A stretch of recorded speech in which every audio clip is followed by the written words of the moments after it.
Nos preguntamos si conoces. Algo que existe en cada rincón del planeta. Aceptado y celebrado en muchas partes del mundo. Pero ilegal en 76 países. Y en Ecuador fue un delito hasta 1997. Ocultado por temor a la vergüenza pública, a la prisión, a la tortura y en 7 países inclusive A la pena de muerte. Separa a las familias. Y sufren una violencia brutal día a día. Algo tan simple. hace que sean tratadas como personas de segunda clase. A donde quiera que vayan. Los chicos y chicas son expulsados de sus hogares. Y son acosados en sus centros educativos. En los trabajos son despedidos sin razón ni previo aviso. Algo que ha existido en todos los países a lo largo de la historia. Pero hay algunas personas que lo consideran anormal. ¿La respuesta? ¿La respuesta? Ser gay. Ser lesbiana.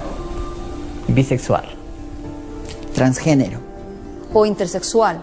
En todo el planeta, millones de personas sufren violencia solo por ser quienes son. Pese a que la homosexualidad dejó de ser considerada una enfermedad desde hace 23 años. En Ecuador, 6 de cada 10 personas sufren violencia en espacios públicos. Provoca que 6 de cada 10 personas sean rechazadas por sus familias. Every nation is obligated by international human rights law to protect all lesbian, gay, bisexual and transgender people from torture, discrimination and violence. The United Nations has one simple message to the millions of LGBT people around the world. Tú no estás solo. Tú no estás solo. Los derechos LGBTI son derechos humanos. Y juntos construiremos un mundo que siempre soñamos. Un mundo unido desde la diversidad. En el Ecuador, la discriminación de las personas LGBTI es ilegal. Es ilegal. La Constitución establece que todos y todas debemos respetar las diferencias. Las diferencias de género y la orientación e identidad sexual. La discriminación por estas razones está prohibida y puede ser sancionada como delitos de odio. Tú no estás sola. Tú no estás solo. Juntos construiremos un mundo para que seamos libres e iguales. Me llamo Jorge Andrade y yo también tengo una historia. A los 8 años fue la primera vez que escuché la palabra homosexual. A los 10 años empecé a ir bastante a la iglesia, un lugar en el que yo me quería sentir aceptado y sentir que Dios me amaba, pero resultaba que no. Eso no era posible si yo era una persona homosexual. A los 10 años yo ya tenía ideas autodestructivas. Yo empecé a lastimarme, empecé a coger una tijera y empecé a cortarme el brazo desde los 10 años de edad, porque yo sentía que yo era un error. Si yo era homosexual y iba al infierno es porque Dios se equivocó conmigo y no pudo haberme creado como una persona normal. A los 12 años todo empeoró. Me dijeron en mi iglesia que tenía que contarle a mis padres, no como valiente ni nada de esas cosas, sino para que ellos me ayuden a salir de la homosexualidad, de mi gran pecado. Entonces, a esa edad les conté a mis padres y a mis hermanos. Tuvieron una reacción fatal. Me rechazaron instantáneamente. Fue realmente tan triste y decepcionante para mí, porque yo no podía cambiarlo por más que lo trataba, que 2 días después de eso, yo intenté suicidarme. Mi primer intento de suicidio fue a los 12 años. Me subí al balcón de mi casa y me quise lanzar, pero por suerte la empleada de mis vecinos me descubrió y me trajo una escalera para que no lo hiciera. Después de eso empezaron más problemas, porque mi mamá, que siempre me amó, solo que nunca supo manejar esta situación, me empezó a mandar a terapias de reorientación sexual. Desde ahí realmente la pesadilla se volvió mucho peor.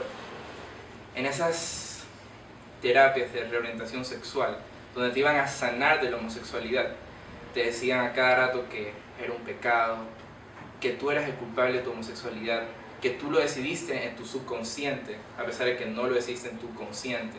Entonces era tu culpa, y como era tu culpa tenías que buscar la forma de solucionarlo. Entonces yo me ponía a orar todos los días, leía la Biblia como loco, me la leí toda 1 vez y media la Biblia, trataba de estar lo más pegado a Dios, oraba bastantísimo. Así fui creciendo, totalmente reprimido, pensando que yo era un anormal y que mi vida no tenía sentido. Los intentos de suicidio siguieron y llegó a cosas peores. Yo iba al colegio y de la nada me desaparecía. Iba al baño con mi bendita tijera y me volvía a cortar. Y cada vez que salía sangre de mi brazo, para mí era lo más satisfactorio que podía existir en este planeta, porque decía, yo merezco esto por ser homosexual, yo merezco esto por ser un fracasado, por ser un rechazo, por ser un error. Nadie me aceptaba. En esta burbuja evangélica que yo vivía, fanática, mis padres se decepcionaban de mí. También me forzaba a salir con chicas y nada pasaba. Hacía cada cosa que me decían en las terapias de orientación sexual, la forma de caminar, cómo debo hablar, cómo debo de vestirme, cómo debo de comportarme. Me decían que el problema era también parte de los vínculos rotos que tengo con mi padre, y me hacía sentir más culpable aún y le echaba la culpa a mi padre de todo. Hice todo lo posible para salir de esto, incluso rompí discos que ellos decían que tenían demonios de la homosexualidad y que me influenciaban. Rompí más de 30 discos homosexuales. Fui a liberaciones, a una liberación masiva en mi iglesia y a 2 liberaciones de 4 horas donde me quitaron todos los demonios de la homosexualidad. Me decían, ¿sabes qué? Aquí en una semana, te prometo, Dios me dice que te van a empezar a gustar las chicas. Vas a ver una chica que te va a gustar y todo va a pasar, porque tú lo quieres. Tú quieres salir de esto, ¿verdad? Yo sí, por favor, sí. Porque yo que voy a querer irme al infierno, ¿para qué voy a querer quemarme de por vida? Entonces obviamente tengo que cambiar esto. Y pasaban los días, me quedaba despierto hasta las 12, hasta que pasa exactamente la semana que me decían, y nada ocurría. Y era súper traumante, iba a otra liberación. Pero todo cambió. La verdad, gracias a Dios tuve un hermano que supo comprenderme. Un hermano que supo separarse de todas las ideologías religiosas que tenía mi familia. Él a los 16 años me dijo, sabes, yo no creo que tú deberías luchar para salir de esto aquí, porque yo no creo que sea un problema. Yo sé que tú eres homosexual y yo te acepto como eres y te amo. Y me empecé a informar. La información es algo tan importante. Por favor, siempre infórmense. Yo pensaba que era un error, pensaba que yo era antinatural, pero la ciencia dice lo contrario, que no es así. Somos normales, somos naturales, somos como cualquier otra persona y por ende tenemos los mismos derechos. Cuando yo entendí eso, pude finalmente abrir los ojos, cuando me informé, cuando escuché testimonios de otras personas. Preocupación, desconcierto, miedo, incertidumbre del futuro son los sentimientos comunes entre padres cuyos hijos son distintos a la norma. Esta se llama Sunset Shimmer, tengo 2. Mi falda, que es que me pongo casi a menudo. También tengo una peluca que me compró mi mami. Cuando tú te ves en el espejo, ¿qué es lo que ves? ¿A quién ves ahí? A un niño. ¿Ya? Pero yo quiero ser niña. Los padres de Martín sostienen que él siempre experimentó una desconexión entre su sexo biológico y su género. Ya a los 5 años él ya empezó a decir cosas como yo quiero vestirme de niña, y te hace preguntas como mami, ¿los hombres vamos a poder tener bebés? Empezamos a buscar información en el internet, pensamos que era el único caso que teníamos y nos dimos cuenta que no, que hay muchos casos en el mundo. ¿Hubo momentos en que ustedes intentaron reprimir este gusto que él tenía? Sí, Ángela. Con vergüenza les he dicho a los psicólogos y hemos aceptado que nosotros le reprimíamos físicamente, pero luego vimos que era una esencia de su ser. Y es algo de lo que yo me arrepiento, porque no le he dejado hacer a mi hijo completamente feliz. Visitaron varios terapeutas y psicólogos sin que recibieran una respuesta satisfactoria para entender su caso. Uno incluso cobró $200 por consulta para un diagnóstico cuyo tratamiento era alejar a Fernanda de su hijo. Que este problema se da porque mi carácter es más fuerte que el de mi esposo, que él quiere más bien tener una personalidad más como la mía, que afiancemos su parte masculina y que su papá vaya a jugar fútbol, vaya al karate con él, haga otras actividades que de lo que llamamos masculinas. Si esta transición se da, va a ser un paso difícil para todos, para nosotros como padres, porque vamos a aceptar a la niña que lleva dentro, pero vamos a dejar de lado a nuestro niño. No tienen la idea de que siempre va a ser con el modelo que está establecido, ¿no? Que va a ser el modelo, que va a ser el deportista, que va a ser el macho de la casa, que va a ser el fuerte. Es la idea con la que uno dentro de la sociedad ha crecido. Pero es algo completamente distinto, que te mueve el piso. ¿Tú tienes otro hijo? Sí. Un hijo mayor. Ajá. ¿Hicieron algo distinto ustedes? ¿O algo que pudo haber definido esta otra forma de ser, el más pequeño? No, para nada, para nada. A los dos se les ha criado igual. Te escucho y sé que el dolor está ahí. Son 7 años que han tenido que luchar con qué. Tenemos el miedo de que y ahora le van a aceptar, le van a criticar, ¿qué le van a decir? Entonces es un tema duro que en realidad no sabemos qué consecuencias puede traer después. Por ejemplo, los homosexuales, se ha escuchado de que les han expulsado de la casa. Y yo le he dicho a mi esposa, ese es un tema que no va a pasar. No va a pasar en esta casa. Mi hijo, cualquiera que sea su decisión más adelante, va a seguir en esta casa. El 17 de mayo se conmemora el Día Mundial contra la Transfobia y Homofobia.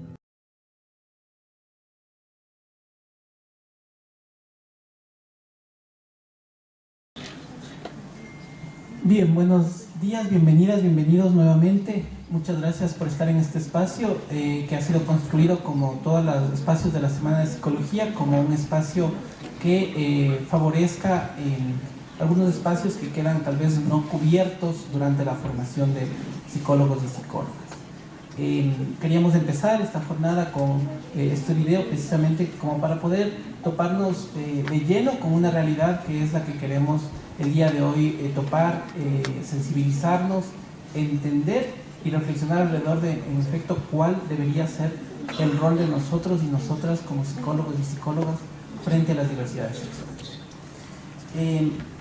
La estructura de la mesa redonda, como les había explicado en algunas personas, es fundamentalmente gracias a su participación.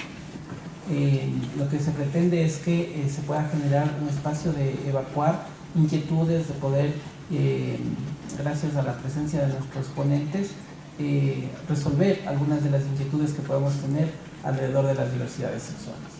La estructura es de la siguiente manera. Yo voy a hacer ahora una pequeña presentación de encuadre de cómo la psicología se ha enfrentado al tema de las diversidades sexuales a lo largo de la historia, cuáles son los retos que actualmente tenemos como profesionales de salud, y luego cada uno de nuestros ponentes nos dará un retrato, intentará comentarnos un poco la realidad desde distintas perspectivas. Una vez que concluyan las ponencias, durante todas estas ponencias, va a haber personas en los pasillos que van a registrar sus preguntas. En una hojita les entregarán una hoja, por favor, las personas que deseen levantan la mano y van a recibir una hoja.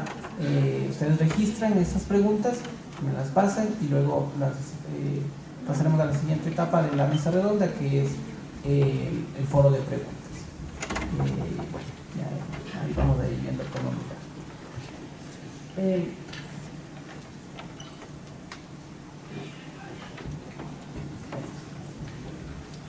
A ver, quisiera empezar explicando un poco acerca de los antecedentes. Si quisiéramos hablar de cuándo aparece la diversidad sexual en la humanidad, entraríamos en un debate muy complejo de entender, porque hay autores que dicen que desde el inicio de la humanidad ha habido el tema de la homosexualidad, de la transexualidad, de todo lo que es diversidad sexual, que incluso dependiendo de la estructura organizativa de las sociedades, esto incluso no tenía esta connotación negativa que actualmente tiene. Entonces yo quería partir del momento en el que la homosexualidad es abordada por la humanidad como una cosa problemática.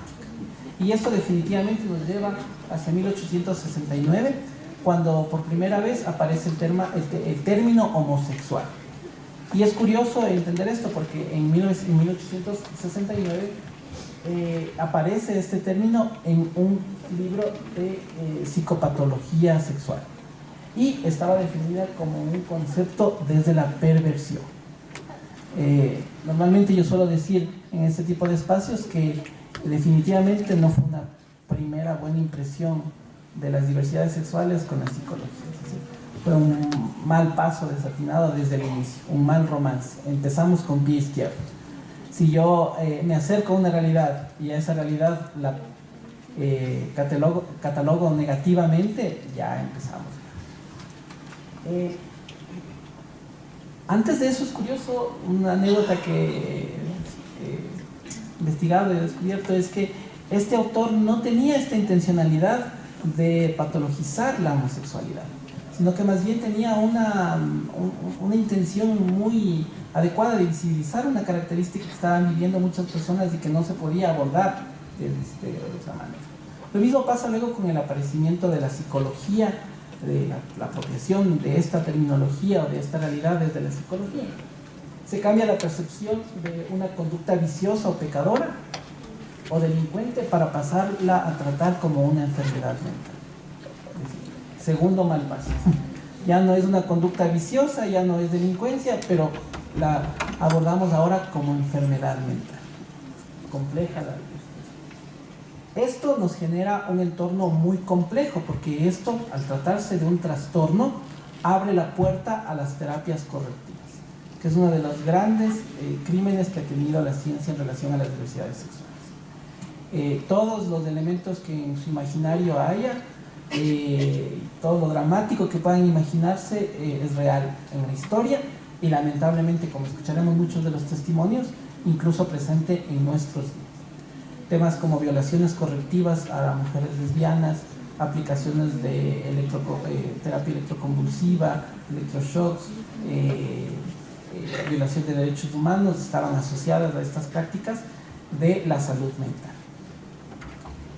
Pero sabemos que actualmente esto no está considerado así, debido a que en 1973 empieza la reflexión alrededor de cómo abordar en realidad estas diversidades desde un posicionamiento ya más ético y horizontal de los prestadores de servicios de salud y la población LGBTI. Sabemos que en 1973 la APA empieza a hacer ya esta primera reflexión en los manuales de estadísticas de trastornos mentales, el famoso DSM, que en el DSM-2 ya saca de la homosexualidad de las desviaciones sexuales. Todo ha sido un proceso, porque se mantenía todavía la homosexualidad como una característica patológica, pero ya no como desviación sexual. Se sostenía esta terminología que era la homosexualidad egodistónica, pero en las posteriores revisiones terminó eliminándose completamente en la edición de 1986. Imagínense, desde 1973 hasta 1990 hay un gran periodo en el cual las ciencias de la salud, incluida la psicología, no daba este paso afirmativo, porque recién en 1990 la Organización Mundial de la Salud excluye la homosexualidad de este manual de clasificación internacional de enfermedades del CIE, quitando a la homosexualidad cualquier atributo patológico. Cabe señalar que por eso el 17 de mayo, el día de ayer, se convirtió en una fecha emblemática para la población LGBTI y la sociedad en general, porque se considera actualmente el Día Internacional de Lucha contra la Discriminación por Identidad y Orientación Sexual. Pero bien, ¿cuáles entonces ahora, si ya no es una patología, cuáles son las recomendaciones que dan los cuerpos colegiados? Y ahí tenemos que ir definitivamente a la Asociación Americana de Psicología, que da algunas cosas muy interesantes, que son las pautas que yo diría que son el ABC que todo psicólogo y psicóloga debe conocer. Primero, es un tema, una de las cosas importantísimas es pasar por el tema del léxico y del lenguaje. Uno de los elementos claves que debemos manejar es el tema de la orientación sexual, que es el término que digamos es más, corresponde a la realidad. El tema de una preferencia sexual, de una conducta sexual, puede generar confusión en la persona que escucha este término, porque cuando hablamos, por ejemplo, del tema de preferencia, significa que yo elegí esa conducta, y que hoy puedo tener esta preferencia y mañana puedo tener otra preferencia y puedo cambiar. Entonces eso puede generar, abrir a esta mala práctica desde la psicología. Otro elemento importantísimo es diferenciar otra variable de la vivencia de la sexualidad, que es la identidad de género, que en cambio corresponde a esta autopercepción en relación a lo masculino y lo femenino, o a ser hombre o ser mujer. Nuestros ponentes más acertadamente nos ampliarán por eso. Una de las respuestas que me gusta muchísimo de la Asociación Americana de Psicología es intentar responder a un debate que todavía hasta nuestro tiempo sigue siendo presente y yo considero totalmente innecesario. ¿Por qué hay personas de la diversidad sexual? Es decir, ¿cuál es el origen? Muchas de las ocasiones en esto se desgasta un montón de tiempo y esfuerzo innecesario.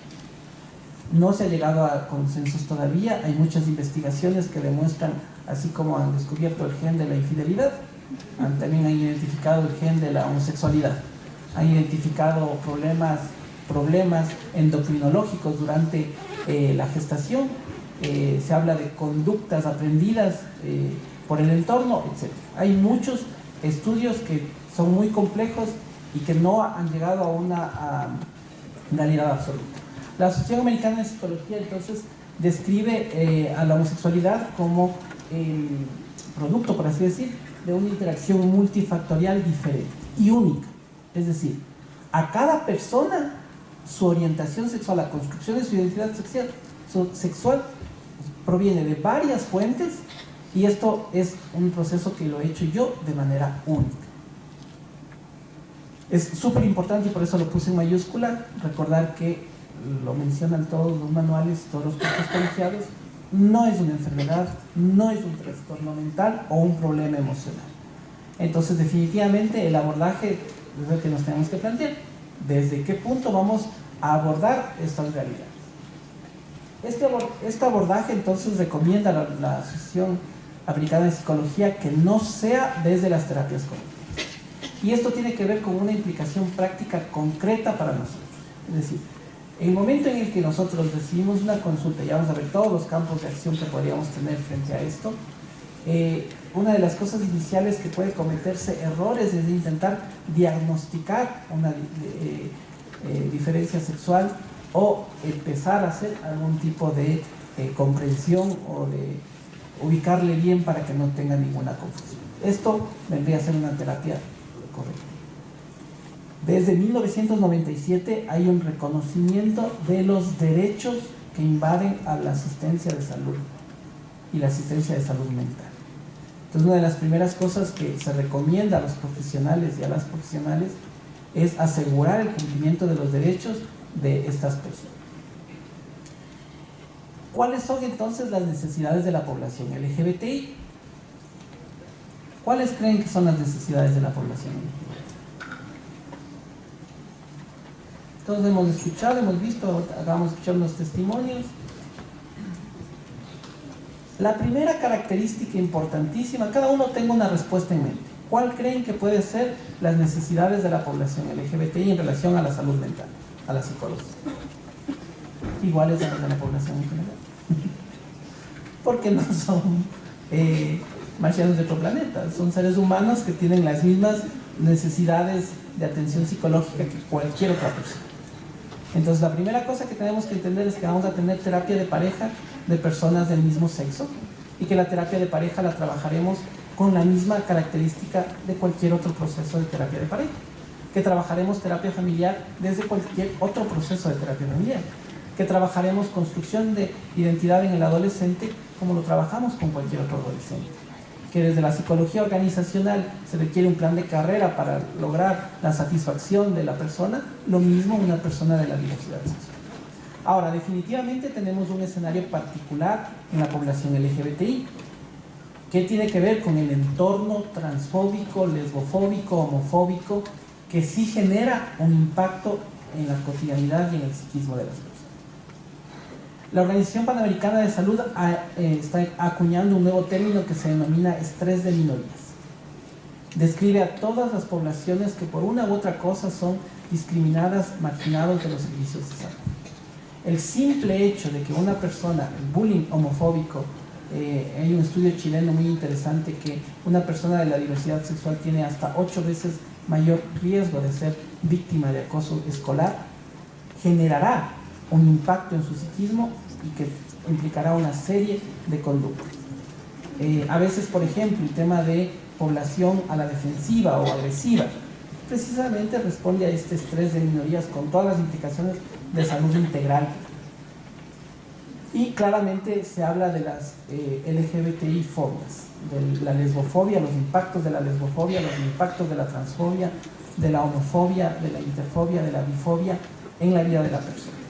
El que, por ejemplo, una persona bisexual todo el tiempo esté cuestionada por el hecho de ser indeciso, porque no es ni chicha ni limonada, ¿qué mismo eres? Ya defínete. Este cuestionamiento genera un impacto psicológico en las personas. Y ya vamos a ver otros espacios importantes. Otro elemento importante que propone la Asociación Americana de Psicología es tener especial atención a población vulnerable. Niños, niñas, adolescentes de la población LGBT.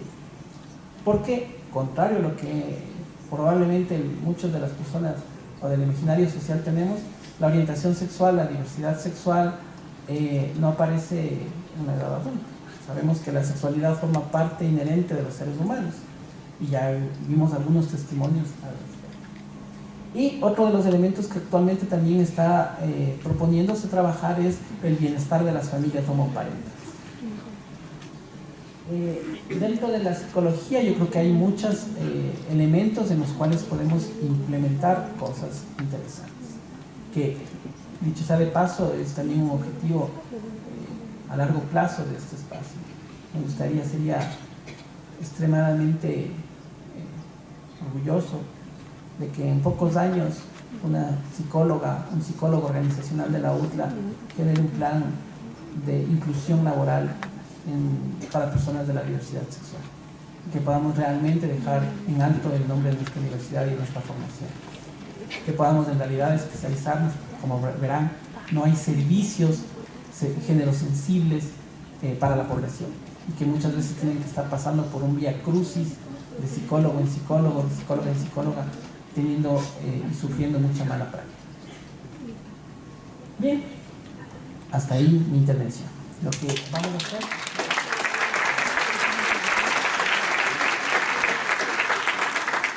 Como les decía, la intención es dejarles encuadrar este espacio en el cual cada uno de nuestros panelistas nos van a ayudar a retratar la realidad desde distintas perspectivas. Nuestra primera ponente, le quiero agradecer muy calurosamente, Sandra Álvarez Monsalve, es comunicadora social de profesión, especialista en investigación, cofundadora y actual presidenta de la Organización Ecuatoriana de Mujeres Lesbianas, primera lesbiana visible que fue electa como asambleísta alterna, integrante del grupo asesor de ONU Mujeres Ecuador, coordinadora del proceso de elaboración de la primera agenda LGBTI de salud, miembro del Consejo Regional de la ILGA, y bueno, tuve que cortar un poco la biografía, porque empezamos a hacer una biografía de Sandra. Le damos la bienvenida a Sandra y ella nos va a hablar acerca de precisamente una perspectiva desde investigaciones y el trabajo que ella hace.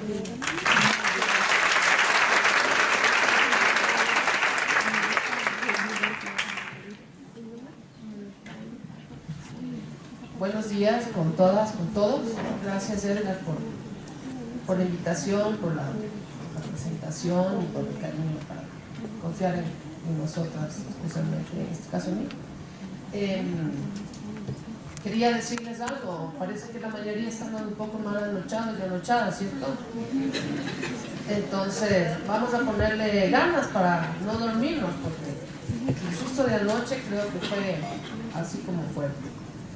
Bueno, en todo caso, yo quería hablarles un poco acerca de la lesbofobia, ¿no?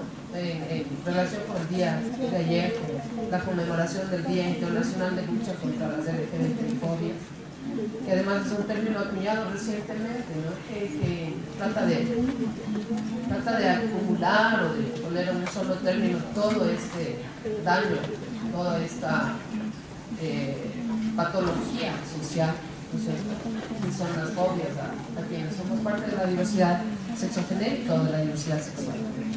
Entonces, yo les voy a hablar sobre la lesbofobia y afectaciones a la salud integral de nuestra población. Me van a permitir leerles un poquito, después voy a utilizar unas láminas, unas pocas láminas para tener una mejor comprensión de lo que estoy diciendo. Entonces, bueno, desde una concepción basada en el respeto a la igualdad y no discriminación, principio fundamental de relaciones armónicas de convivencia y de la Constitución ecuatoriana, vigente desde 2008, debo empezar mi intervención comentando a ustedes que ayer recibí una llamada de una radio deportiva de la capital, a través de la que me informaron de la sanción que habían obtenido por parte de la SECOM por la denuncia hecha por un individuo que escuchó hablar en un programa matutino sobre homosexualidad. Al respecto, es imprescindible señalar que en Ecuador, independientemente de tener una constitución en la que consta que nadie puede ser discriminado o discriminada por su orientación sexual e identidad de género, quienes no somos heterosexuales constantemente somos víctimas de las denominadas LGBTI-fobias. En nuestro caso, como lesbianas, debemos hacer referencia a la lesbofobia. Pero, ¿qué es esto de la lesbofobia? Nada más que temor irracional y compulsivo hacia mujeres lesbianas que redunda en la discriminación, maltrato, violencia y exclusión. Puede ser propiciado por personas, instituciones u organizaciones, y también por el Estado, entre comillas. La lesbofobia es un mecanismo del sistema heteropatriarcal a fin de lograr el control social, control que se instala específicamente sobre los cuerpos, impidiendo no solo el libre ejercicio de la sexualidad, sino también el acceso a una sexualidad placentera. Ustedes entenderán que en una sociedad como la nuestra, ¿no es cierto?, las mujeres hemos sido controladas, ¿no?, a través de la biopolítica, especialmente en el placer. Inclusive cuando recordarán ustedes, hubo una asambleísta que intentó poner en la asamblea o presentar una propuesta de ley sobre el reconocimiento del derecho al placer. ¿Recuerdan ustedes lo que pasó? ¿Alguien se acuerda de ese hecho? Que fue más o menos en la época de 2009 a 2013. Le hicieron una serie de mofas y burlas a la asambleísta, ¿no? Además de llamarle, entre otras cosas, ustedes ya saben qué, que una mujer que hable de placer, ¿qué podría ser, no? Estos son los conceptos irracionales a veces que tenemos. Bueno, la lesbofobia plantea los derechos humanos de las los derechos humanos de las mujeres lesbianas y tiene graves consecuencias en su salud física y psicológica. Puede ser ejercida cotidiana y sistemáticamente, sin distingo de clase social, edad, religión, etnia, nivel de instrucción, etc., en espacios públicos y privados. ¿Y cómo se manifiesta la lesbofobia? A través de agresiones físicas y sexuales como golpes y violaciones, a través de agresiones psicológicas como insultos, burlas, menosprecio y exclusión, inclusive de la participación política y en espacios de toma de decisiones. Otra de sus manifestaciones es la invisibilización, es decir, no reconocer que las mujeres lesbianas formamos parte de la sociedad. La lesbofobia se hace evidente en todos los espacios, en todos, tanto públicos como privados. Y ahí sí quisiera que me ayuden con unos cuadritos estadísticos que tenía por ahí. Estos cuadros están basados en una investigación que hizo la Organización Ecuatoriana de Mujeres Lesbianas, a la cual me pertenezco, en el año 2007. Y los datos todavía están vigentes porque no existe una investigación igual, no se ha hecho más en el país, entonces son los datos que tenemos. Entonces, en los espacios públicos en los que se manifiesta principalmente la lesbofobia, de acuerdo a los porcentajes, ustedes verán que sobre todo es en el espacio de las iglesias, ¿no?, con el 88.6%. Luego en las instituciones educativas, ¿no?, y como tercer lugar en las instituciones o en los centros donde trabajan.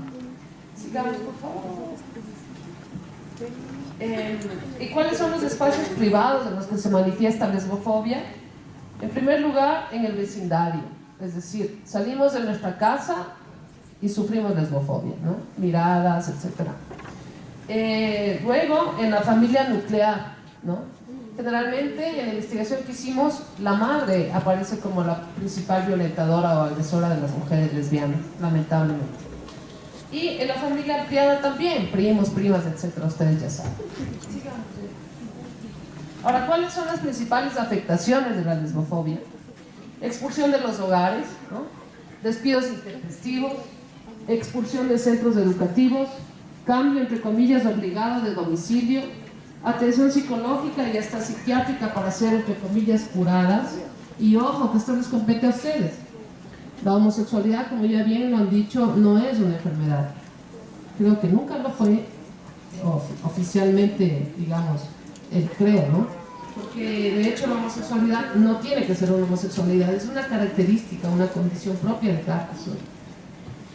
Y también la separación de la pareja, obviamente que eso genera absolutos vacíos y absolutas malestares, ¿no es cierto? Bueno, ustedes ya entenderán un poco más de lo que les estoy hablando. Sigamos, yo creo que vamos a ver. Bueno, aparentar ser heterosexual, imagínense lo que ustedes significa vivir dos vidas, ¿no? Todos los días ponerse una máscara y salir, regresar a la casa y quitarse la máscara, etc. Crisis depresivas e intentos y casos de suicidio, acoso sexual e intentos y casos de violación, aislamiento y soledad, rechazo social frente a manifestaciones de amor en todos los espacios, heterosexualización de su salud sexual por parte de médicas y médicos, imposibilidad de compartir sus problemas afectivos por temor al rechazo de las y los demás, mitificación, estereotipización y patologización de su sexualidad. Entonces, por lo que ustedes ven, son varias las afectaciones psicológicas que tenemos nosotras como mujeres lesbianas y también se extiende a las otras digamos, poblaciones de las personas de diversidad sexual diversa. Ahora, una de las condiciones, ¿no es cierto?, que han llamado la atención del mundo entero es la existencia en Ecuador de clínicas, entre comillas, en las que se ofrece el servicio de deshomosexualización, entre comillas también. Más de 200 establecimientos de este tipo han sido identificados a nivel nacional. La mayoría de ellos están regentados por personas pertenecientes a iglesias cristianas, evangélicas y demás. ¿Recuerdan el primer porcentaje de discriminación y de lesbofobia? Es en las iglesias, ¿no? De acuerdo a testimonios de quienes han logrado escapar y a denunciar las distintas vejaciones que han sufrido, la tortura física, sexual y evidentemente psicológica era una constante. Las afectaciones posteriores a estos secuestros han determinado que estas personas jóvenes, en su mayoría lesbianas, se aparten de sus familias, de sus padres especialmente, quienes en casi la totalidad de los casos denunciados fueron los autores intelectuales de este delito. Es un secreto a voces que estos establecimientos de abierta delincuencia, una vez que son clausurados por denuncias realizadas en organizaciones de derechos humanos, en organizaciones que trabajan en la defensa de los derechos LGBTI y hasta en instancias públicas vinculadas, se abren nuevamente con otros nombres. Es un delito que guarda complicidad con autoridades fundamentalistas y LGBTI-fóbicas que toman decisiones y legislan en otros casos con su religión, a través de sus ideologías, ¿no? Y esto impide la erradicación definitiva de estos centros. No sé si me ayudan con el video. Bueno, entonces yo les voy a invitar a que lean o busquen en YouTube un video que habla sobre el caso de Zulema Constante en Guayaquil. Ella expresa ahí toda la experiencia que tuvo.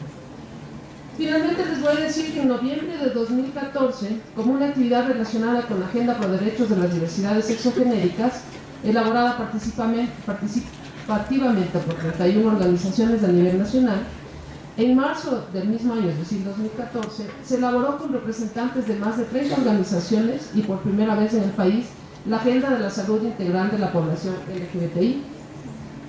El texto de esta importante herramienta para la defensa de derechos hace un análisis de la normativa internacional y nacional referente a la salud integral y a derechos de la población LGBTI y informa sobre insumos que al respecto se han elaborado desde la sociedad civil organizada, su participación vinculada, las amenazas que se han detectado, las estrategias, los actores y los posibles resultados del trabajo que se han considerado como fundamentales en cuanto a la misma normativa, la educación, la salud y la participación ciudadana.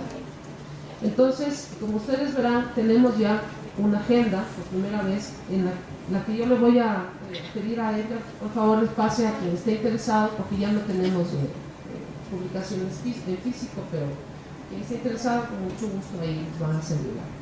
Bueno, les agradezco mucho, espero no haberles aburrido y estoy lista para las preguntas posteriores. Gracias.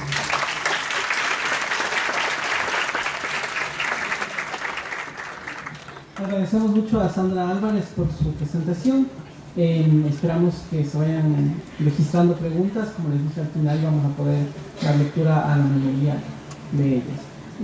Vale también la aclaración, lo que acaba de decir Sandra. Al final yo voy a tener alguna compilación de este material, entonces quienes deseen, pues haremos llegar todo este material. Continuamos con la presentación de Rachel Erazo. Rachel Erazo, presidenta de la Asociación ALFI, organización no gubernamental de derechos de LGBTI para personas trans, lesbianas, gays, bisexuales e intersexuales. En convenio con el Ministerio de Salud Pública del Ecuador, brinda servicios médicos y psicológicos a la población LGBTI en general. Trabaja en promoción y prevención de salud integral con énfasis en mujeres trans. Es referente de la Red Nacional de la Red Black Trans, que es el organismo latinoamericano de América Latina y el Caribe. Le agradecemos mucho a Rachel por su presencia y le damos un aplauso. Bueno, buenos días con todos y con todas. Muchas gracias por esta iniciativa y esta invitación, querido Edgar y compañeros, compañeras. Justamente una de las cosas que mencionaba en un paréntesis, quiero decir, mencionaba Edgar, es el tema del servicio médico y psicológico que brindamos a la población LGBTI como un modelo de atención, específicamente espacio durante el cual un tiempo nuestro querido Edgar colaboró en el área de psicología justamente como voluntariado. Bueno, me va a corresponder entonces hablar sobre el tema que nos atañe principalmente a una de las poblaciones más vulneradas dentro de lo que es las diversidades sexogenéricas. Dentro de lo que corresponde a las siglas LGBTI, la T significa trans. Más adelante voy a indicarles algunas diferencias, pero principalmente me voy a centrar ahorita en el tema de la T, es decir, lo que llamamos a nivel del activismo el paraguas trans. ¿Por qué? Porque vienen tres subdivisiones específicas, puesto que hay mayor diversidad, por supuesto, que son travesti, transgénero y transexual. La palabra travesti, si ustedes buscan en el diccionario, simplemente dirá que es una persona que viste las prendas de sexo contrario.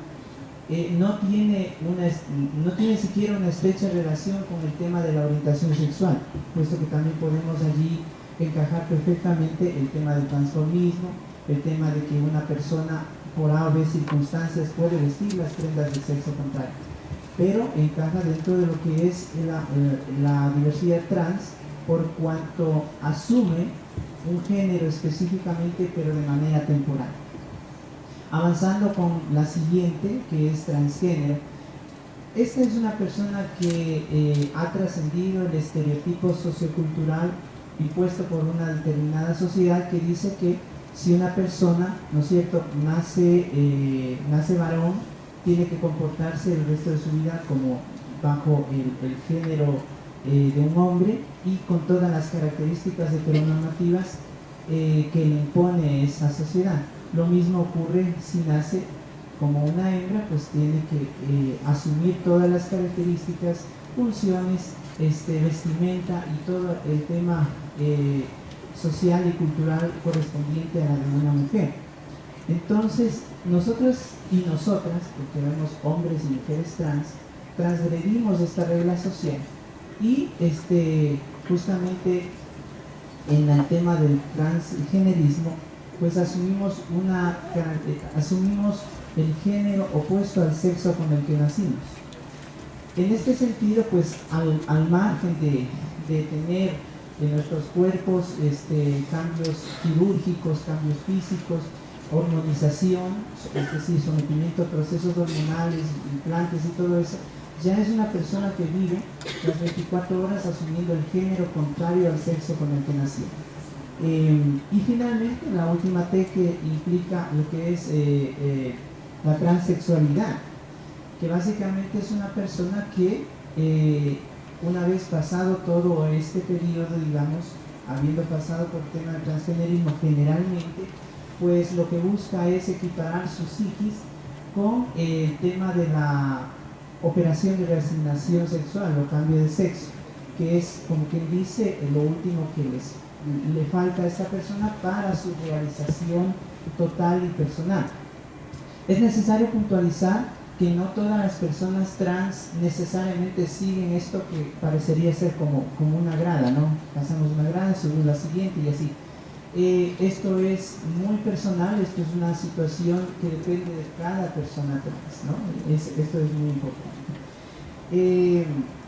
Ahora, el tema de lo trans está estrechamente ligado con la identidad de género y a la vez no necesariamente el hecho de tener una identidad de género específica tiene que ver directamente con el tema de la orientación sexual. Las personas trans tenemos una identidad de género, como ya les decía, contraria al sexo con el que nacimos. Hay una diferencia aquí. El sexo es la biología, es decir, cómo nacemos las personas. Es cómo nacemos y solo existen en principio dos sexos, ¿no es cierto? El masculino y el femenino. Pero en el caso de las personas trans desarrollamos nuestro género, nuestra identidad de género contraria al sexo con el que nacimos, como les estaba indicando. Muy por el contrario de las personas cisgénero. ¿Qué son las personas cisgénero? Son personas que tanto que tienen en estrecha relación el sexo con el que se nace, ¿no es cierto?, con el género al que pertenece. Me parece que en este auditorio yo soy la única persona transgénero y todos ustedes son personas cisgénero, independientemente de la orientación sexual, que eso es una cosa muy aparte. A pesar de hablar del tema trans, un poco corroborando también lo que decía Sandra, el hecho es que quiero profundizar en el tema de las orientaciones sexuales. Es muy importante y para las personas que están en el camino de profesionalizarse en el área de psicología, tener una sensibilidad muy amplia es muy importante para su formación, al margen de cuál sea su sentir, su perspectiva frente a las diversidades sexogenéricas. Quiero decir que ustedes pueden compartir o no, pero siempre debe primar el respeto. Nosotras, las personas de las diversidades sexogenéricas, siempre o generalmente nos hemos topado en nuestro proceso de transición, las personas trans, el proceso de reconocimiento, personas gays, lesbianas, muchas de las veces con psicólogos que han sido represivos, ¿no? Entonces, yo creo que esta profesión es una profesión muy delicada, una profesión que debe haber mucha apertura, poner de lado cualquier tipo de posición y ponerse efectivamente en el sitio, en el lugar de la persona que están tratando con la más alta sensibilidad. ¿Por qué? Porque hay que darse cuenta, y ojalá esto pueda en algún momento ser reconocido con la más alta sensibilidad, de que la orientación sexual, básicamente, como sabemos, es la atracción entre dos personas. Y a partir de ello tenemos dos orientaciones sexuales perfectamente opuestas y a la vez perfectamente válidas, como lo son la heterosexualidad y la homosexualidad. Nadie nace aprendiendo a ser heterosexual o homosexual. Esto es un sentir, esto es una cuestión que nace de cada ser. Si una persona es heterosexual, no va a ser nunca homosexual. Lo mismo ocurre en el caso de las personas homosexuales.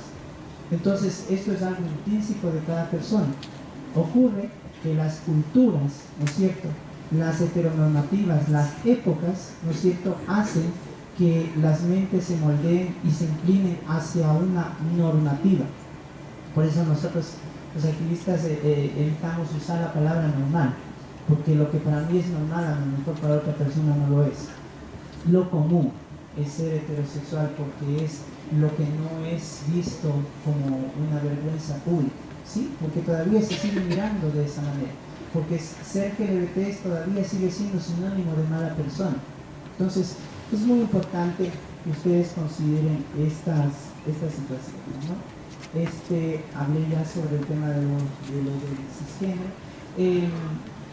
Quiero finalizar también indicando de que, sin ánimo de victimizar a las personas trans, tenemos muchos problemas sociales justamente por este tema de la no aceptación, por este tema de la discriminación.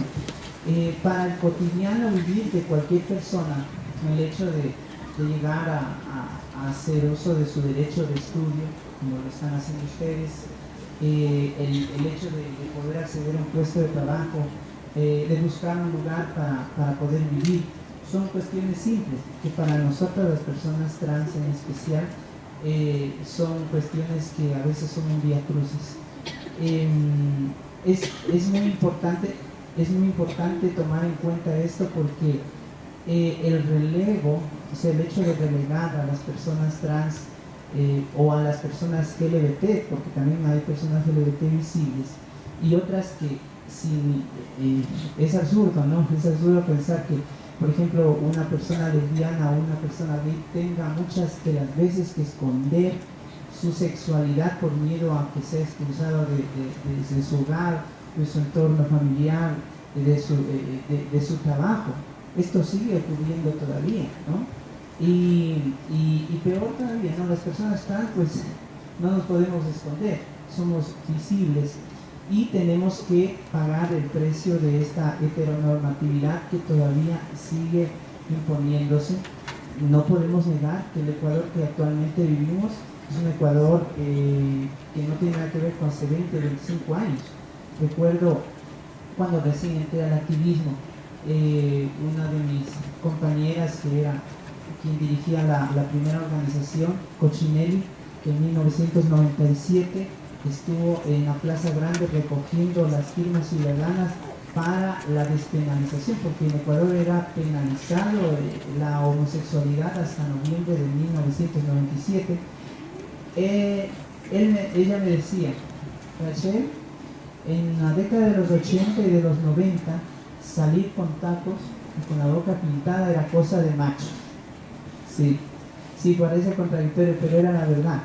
Éramos las reinas de la noche. ¿Por qué? Porque solo podíamos salir en la noche y para el tema en que todavía penosamente seguimos siendo relegadas, el tema del trabajo sexual, que no es que estoy repudiando ni mucho menos, porque es al final un trabajo que tiene que ser respetado, el tema de ser estilista o el tema de estar en un restaurante en la cocina. Son para la población LGBTI visible, particularmente trans, los lugares más cercanos para poder ganarse la vida, y no porque no podamos tener capacidad para otras cosas. Es la misma sociedad específicamente la que está ocurriendo ahora. Y voy a cerrar con una pequeña anécdota nada más, por cierto, que tiene relación a nuestra sede. Nos acabamos de cambiar. Estamos en el edificio Banco de Guayaquil, en la Reina Victoria y Colón, en el 5º piso. Por si acaso, para que nos visiten, ya les vamos a dejar a la dirección exacta, el número telefónico también. Pero ¿por qué también les digo esto? Porque anecdóticamente, cuando estábamos buscando la oficina, llegamos a este lugar donde estaban dos personas de la tercera edad, son los dueños, y los arrendaron. Y en el momento en que yo ya me cambié, ya le di el dinero a la señora y todo lo demás, y cuando ya vamos a dejar la cédula mía, ¿no? La cédula para poder elaborar el contrato, porque ustedes saben que generalmente uno tiene que asegurar. Entonces el señor ya no le gustó, es decir, no se dio cuenta que yo era una persona trans y comenzó a ponernos una serie de peros, ¿no es cierto? Pero ya no nos podía sacar porque ya nos habíamos cambiado. Entonces le dije, por favor, denos la oportunidad de conocernos. Yo sé que ustedes pueden estar impactados y todo lo demás, pero ese es el problema que afrontamos inclusive. Decíamos, somos una organización de defensores de derechos. ¿Cómo vamos nosotros a faltar el derecho de otras personas? Denos la oportunidad de conocernos, vamos en ese camino. Esto es una anécdota de tantos que pasamos. Entonces eso nada más, cierro con esto y nuevamente haciendo un llamado a su sensibilidad como profesionales que lo van a hacer, de que podemos a lo mejor no compartir un punto de vista o un estado de vida, pero tenemos que respetar y eso nos cuesta tanto. Ustedes en esta carrera, si cabe el término, están obligados a tener esa sensibilidad. Gracias.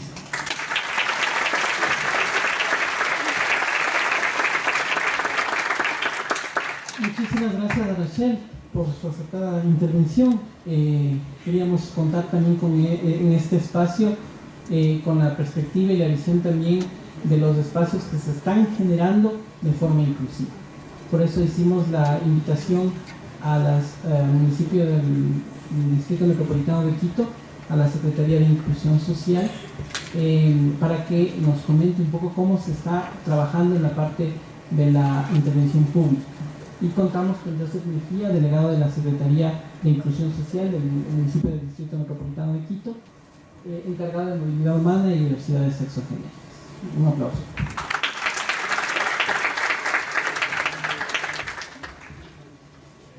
Bueno, voy a tratar de en estos pocos minutos resumir y tocar todos los temas que nos pidió Edgar para tratar el día de hoy en esta jornada. De parte de la alcaldía del municipio de Quito y en especial de la Secretaría de Inclusión Social, en nombre de nuestro secretario, quiero agradecer especialmente a la UTLA de ustedes por asistir a esta reflexión en conjunto con sociedad civil. Para nosotros, de verdad, compartir y traer lo que estamos haciendo y reflexionando día a día también es fundamental. Bien, quiero iniciar sobre todo, y es muy importante, es que este tipo de reflexiones y hablar sobre la discriminación y distintas formas de desigualdad que sufren las diversidades sexogenéricas o las personas LGBTI no se pueden hacer si no se piensan a la par de otro tipo de desigualdades. Otro tipo de desigualdades étnico-raciales, desigualdades socioeconómicas.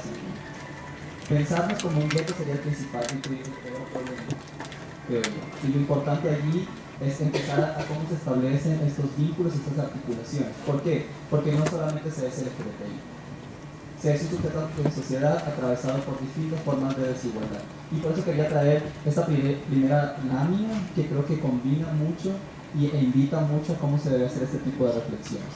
Se habla mucho de que es este principio de igualdad y no discriminación, pero para poder hablar de ello creo que hay que pensar y cuestionarnos la forma en cómo estamos organizados y cómo hemos sido organizados históricamente. Creo que hizo una muy buena presentación de cómo surge esta tipología de la homosexualidad y tal vez nos podríamos trazar un poco más a ciertas prácticas donde los victorianos, por ejemplo, las prácticas de sexo entre personas del mismo sexo no eran cuestionadas, ¿bien?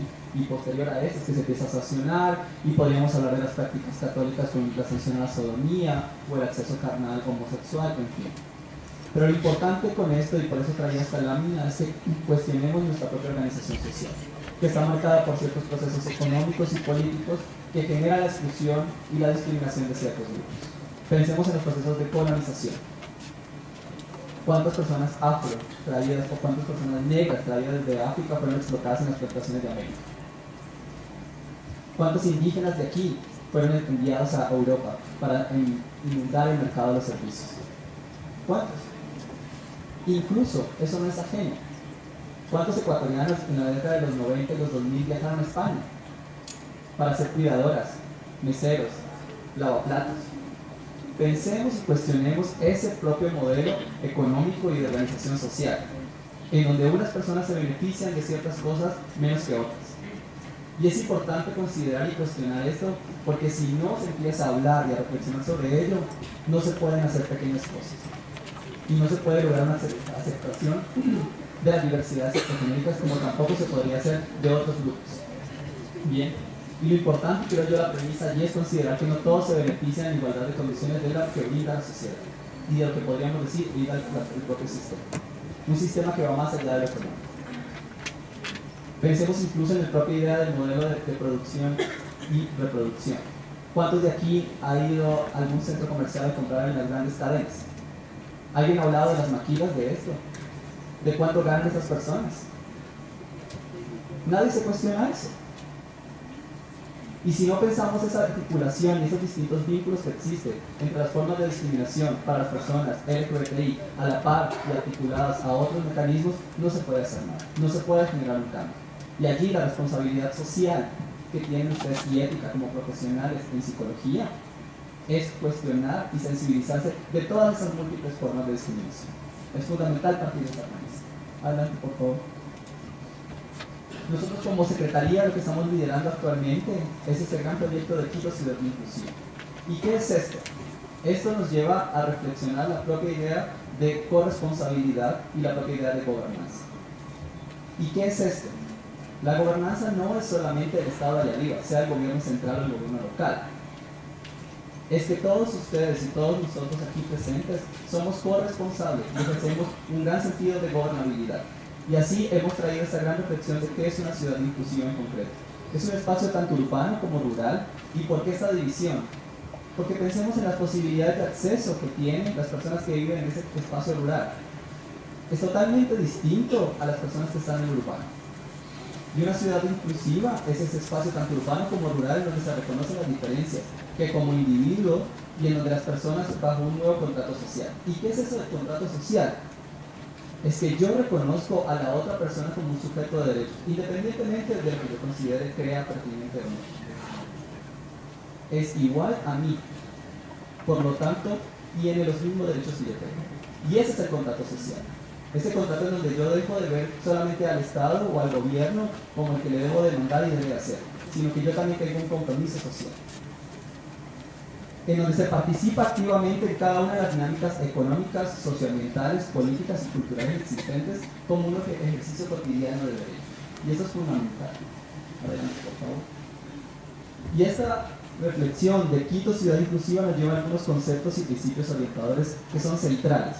Ya les hablaba de la idea y la reflexión de la propia gobernanza, del derecho a la ciudad, a habitar el espacio tanto público como privado, pero sobre todo la interseccionalidad. Y esto va muy concatenado con lo que planteaba al inicio, y es que no solamente se es LGBTI, yo puedo ser una mujer lesbiana, migrante colombiana, persona con discapacidad, soy mujer y puedo ser adulto mayor.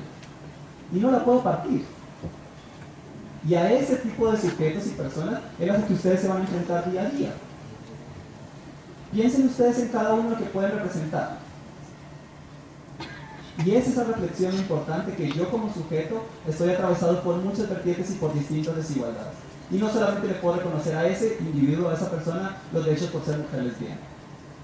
Si no reconozco sus derechos como migrante, si no reconozco ese derecho que tiene ella como mujer a una vida libre de violencia de género, por ejemplo, no estoy haciendo nada y se me cae todo el proceso. Esto lleva también a la idea de corresponsabilidad y a este principio de igualdad y no discriminación de que hablamos. Y que tal vez con esto podríamos hablar de una equidad. Y que ahora les voy a mostrar es justo esa imagen de qué es en realidad la equidad, que va mucho más allá de esa igualdad. Así, esto como nosotros como Secretaría lo que estamos adelantando ahora, algunas de las grandes iniciativas son los puntos inclusivos, que son lugares de direccionamiento. Una persona va a este lugar y puede decir, yo soy mujer y estoy siendo violentada en temas de género. ¿Qué puedo hacer? Pues allí se le brinda la información y los mecanismos bajo ciertas rutas de dónde puede ir. En una asistencia tanto psicosocial como legal. Pero al mismo tiempo ya me puede decir, como les sigo en el mismo ejemplo, es una mujer que vino por situación de refugio y es solicitante de refugio y no tiene sus documentos regulares en el país. ¿Qué puede hacer? Entonces lo que estamos tratando de hacer como municipalidad es articular en un mismo espacio esos lugares donde una persona bajo este principio de interseccionalidad se conecta y tiene muchas necesidades. ¿Por qué? Porque no solamente puede ir allí a recibir violencia de género, para recibir información de cómo atender esta problemática, sino que tiene muchas más necesidades. Y esto se articula con organizaciones de sociedad civil, con instancias estatales y con otro tipo de servicios que brinda la propia municipalidad. Adelante. Otro de los grandes problemas, y sobre todo hablando con esta gran reflexión de que hacían nuestras compañeras ahora del espacio público, se está promocionando ahora y trabajando en la iniciativa de los sellos inclusivos. ¿Qué es esto? Es un reconocimiento a ciertos espacios de socialización que podría ir desde un bar, un restaurante, una discoteca, hasta una empresa, como lugares inclusivos progresivamente, porque eso también es muy contextual y pueden surgir ciertos criterios, en donde se reconocen como lugares libres de discriminación y desigualdad de todo. Bien, esto es progresivamente y es un gran reto de lo que se está adelantando. Adelante. Esta es la mejor imagen para poder entender qué es la equidad versus la igualdad. En la primera imagen podríamos ver que todos están en el mismo banquito, en el mismo cuadrito de madera. Podemos todos estar en igualdad. Pero si yo no reconozco esas diferencias y esas particularidades como individuo, no hago nada. Tal vez el primer sujeto, el más alto, no necesita un banquito. El del medio tal vez necesita uno, pero el último tal vez necesita dos para poder estar viendo lo que está y beneficiarse de igualdad de manera de ese espacio. Pero si yo no reconozco eso, no hago nada. Y esa es la verdadera equidad. Y por eso es lo que debemos trabajar. Bien. Ahora, para el tema ahí, Y creo que tocando solamente el tema LGBTI, nosotros tenemos en la Secretaría de Inclusión Social un área de género y diversidades sexogenéricas, en donde trabajamos día a día por cierto cumplimiento de instrumentos. Nosotros como Secretaría somos la gestora de la política de inclusión social, pero no somos ejecutores directamente, entonces tratamos de ejecutar a través de las distintas instancias municipales. Existe la Ordenanza 554 de 2014, que trata la promoción y garantía y respeto de los derechos de las personas de la diversidad sexogenérica, y a través de ella lo que se ha tratado de trabajar en gran medida es la mesa representativa LGBTI, que es la instancia consultiva de nosotros, es el vínculo con sociedad civil. Y esto es muy importante, porque si no se logra esa participación ciudadana, porque si no se logra esa articulación con sociedad civil, no podemos hacer nada desde arriba. Y ese es el principal modelo de política pública. La política pública no se puede pensar solamente desde arriba. Desde abajo hay que mapear esas necesidades. ¿Y cómo logró eso? Bajo ciertos mecanismos consultivos. Bien. Asimismo, y creo que una de las grandes articulaciones que se puede hacer aquí es la propia representación que tiene la coordinación de la mesa, que es un miembro de la sociedad civil, que participa y tiene voz y voto en la Comisión de Equidad, Género e Inclusión Social del Consejo Metropolitano, que tiene mucho más peso, tanto práctico como legal. Y lo otro que estamos tratando de hacer es la capacitación y sensibilización a la municipalidad, a funcionarios municipales en temas de diversidad sexogenérica, pero no solamente un módulo para esto, sino distintos módulos que hablen de los grupos de atención prioritaria. Mujeres, personas de pueblos y nacionalidades, personas en situación de movilidad humana, etc. Adelante. ¿Y cómo se puede aplicar este modelo? La Secretaría está ahí en el centro. Tenemos la mesa representativa, que es el punto de articulación con la diversidad sexogenérica. Y perdón que coloque esta imagen tan pintoresca, porque en realidad todos podríamos ser diversos, todos podemos estar representados con el signo arcoíris, independientemente de las orientaciones sexuales o la identidad de género. Pero a través de este mecanismo constructivo podemos gestar la política que puede ir a instancias municipales como las distintas secretarías que podríamos simplificar, que son como los ministerios a nivel local, y a territorio, las distintas zonales que existen en la zona. Adelante. Solamente quería cerrar con esto, que creo que es muy importante, partiendo de la premisa que ustedes, más allá de ser psicólogos y psicólogas, tienen un reto como sociedad. Pero en su rol como profesionales, creo que uno de los grandes retos, el primero es el de patrones socioculturales. Que tal vez las personas que estemos aquí no vamos a ver los grandes beneficios, pero es porque es un tema de larga duración. Pero si no se empieza a hacer desde ya, no vamos a generar un cambio. Tal vez los venideros no van a ver nunca un beneficio de ello. El segundo punto es la desmitificación del paradigma clínico de la homosexualidad y de las identidades de género. Y eso es fundamental. Fundamental. El tercero sería la concientización a la sociedad en general. Ustedes no solamente van a recibir pacientes o personas para ser atendidas no heterosexuales. Muchos de ellos van a ser heterosexuales. Y muchos de ellos tal vez van a llegar para decirle, oiga, yo no tolero a mi vecino porque es lesbiana. Yo no tolero a mi vecino porque es gay. ¿Cuál va a ser su rol allí? ¿Cuál va a ser ese nivel de incidencia que ustedes pueden hacer? Porque la incidencia no solamente la puede hacer Sandra ni Rachel como grandes activistas, ni yo como funcionario municipal. La hacen ustedes como sociedad día a día. En la casa, cuando comen con su familia, cuando reciben a su vecino, en fin. Un cuarto punto es la atención y asistencia a las personas LGBTI víctimas de estos grandes problemas estructurales de desigualdad social y unos muy específicos cotidianos. ¿Qué van a hacer ustedes cuando les llegue una mujer que el día anterior fue violada en un taxi porque el taxista le dice que ella es lesbiana porque lo que le falta es un verdadero macho que le haga el sexo? ¿Qué van a hacer? ¿Cuál va a ser su rol allí? Ese es otro gran problema. La contribución del conocimiento ya es fundamental esto. Esas reflexiones de APA, y para que se pudiera establecer un día como el 17 de mayo, no logró de la nada. Fueron reflexiones de grandes conocimientos. No solamente ustedes salgan aquí a un espacio de oficina, generen conocimiento de distinta manera. Un paper, un blog, una ponencia. Los propios roles que hagan ustedes en sus trabajos investigativos. Esa generación de conocimiento es importante. ¿Por qué? Porque el hecho de que se sostengan esos patrones socioculturales obedece a que la gente sigue creyendo que eso es así. Y no han salido nuevos estudios que demuestren lo contrario. Contrario a esto, si ustedes se quedan allí, van a surgir un montón de psicólogos que van a seguir legitimando este tipo de prácticas. Y van a decir que existe el gen de la homosexualidad, en fin. Entonces es fundamental este error. Y el último es el cumplimiento de una ética profesional. Aunque no me gusta caer mucho en este debate entre la objetividad y la subjetividad. Pero dejen a un lado sus percepciones. ¿Por qué? Porque ustedes también son sujetos en sociedad. Sujetos que han sido criados con los mismos paradigmas y normas heterosexuales. Y de la heteronormatividad. Entonces cuando se enfrenten y ahí vayan más a su ética profesional. ¿De qué van a hacer ustedes para, por encima de eso que ustedes creen si está bien o está mal, atiendan a un paciente, atiendan a una persona que tiene ciertas necesidades? Bien, muchas gracias de verdad.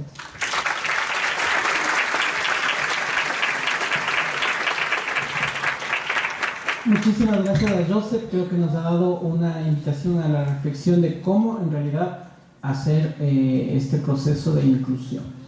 Y terminamos la mesa redonda con la ponencia de un testimonio en primera persona de lo que significa ejercer la profesión de la psicología frente a las diversidades sexogenéricas. Contamos con Lorena Pillajo, psicóloga de la Universidad Tecnológica Indoamérica, forma parte del equipo de Fundación Ecuatoriana Equidad que trabaja con población LGBTI en general, se brinda tanto servicio médico como psicológico, prestó sus servicios como psicóloga atendiendo casos personales y familiares de población LGBTI. Su trabajo de grado también ha cursado alrededor del tema de las diversidades sexuales. Un aplauso por favor para Lorena. Muchas gracias por la invitación. Pensaba y decía, tengo tanto que compartir, quisiera tantas cosas, tantas anécdotas, así que futuros colegas, mi experiencia profesional que voy a compartir se basa el fin es alertar o perfeccionar, en el caso de serlo, la práctica que ustedes van a realizar. Y bueno, el profesional de la psicología cumple un papel fundamental, como todos sabemos, en la búsqueda de soluciones. Por ello debería ser el principal actor dentro de la correcta definición de la sexualidad. A pesar de esto, mi experiencia profesional con la población LGBTI en gran parte ha tenido que enfocarse primero en redimir el daño que pseudoprofesionales han ocasionado en pacientes que no solo pierden la confianza en el área de la salud mental, sino que desencadenan dificultades a partir de conclusiones equívocas, generándonos experiencias destructivas por ratificar lo que parte de la sociedad homofóbica maneja. Aunque suene extraño, existen profesionales, si así se quieren llamar, que manejan sus procesos apoyados en estereotipos, prejuicios, convicciones fundamentalistas y como accionar más amplio, siendo parte de las mal llamadas clínicas de deshomosexualización. No es aceptable, es inaudito que profesionales de la psicología pasen por alto lo fundamental, que desde 1973 la Asociación Americana de Psiquiatría eliminó la homosexualidad del Manual Diagnóstico y Estadístico de los Trastornos Mentales, considerando que la homosexualidad no es una enfermedad. Sin embargo, aún el profesional intenta en estos centros no autorizados mantener un condicionamiento, violando derechos al utilizar métodos violentos, abuso sexual, electroshock, privación de comida y sueño, atentando contra el ser humano, el mismo que es incluido en estos centros en contra de su voluntad. La torcida percepción de sugestionar al paciente con ideas de que puedes cambiar, puedes estar equivocado, dejando a un lado lo que mencionaba el compañero, la ética profesional. ¿Dónde queda nuestra ética profesional? Permite que estas ideas equívocas tomen fuerza y no solamente quienes viven esta dura experiencia en estos centros desencadenan cuadros clínicos que deterioran el desarrollo de la persona. El entorno familiar que está relacionado con el paciente se contamina de estos argumentos equívocos. Nuestra sociedad, por su cultura y religiosidad, maneja estereotipos sobre la homosexualidad, estereotipos de promiscuidad, de enfermedad, de condena, de pecado y demás.